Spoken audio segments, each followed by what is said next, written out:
各位小朋友好，我哋今日一齊睇下小男孩同機械鳥小數嘅奇妙海洋之旅啦。有一日，小男孩喺沙灘玩嗰陣，發現咗一隻用膠樽同膠袋砌成嘅機械鳥，佢叫小數。小數拍下對翼，竟然飛得起啊！佢邀請小男孩一齊飛上天，去睇下蔚藍嘅大海。飛咗一陣，佢哋見到海中心有一個好大嘅島，原來全部都係塑膠垃圾嚟㗎。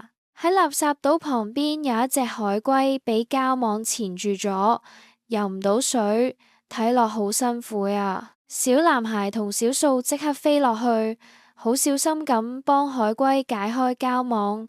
海龜終於自由啦。小數話俾小男孩知，佢自己都係由呢啲垃圾變成。如果垃圾越嚟越多，海洋就會生病㗎啦。小男孩見到咁樣，決定要幫手。佢返到學校，同同學仔講，要發起減塑大行動。大家開始少用即棄飲管同膠袋，改用環保袋同水樽，一齊減少製造垃圾。只要我哋每個人出一分力，海洋就可以回復乾淨，小動物都可以開開心心咁生活啦。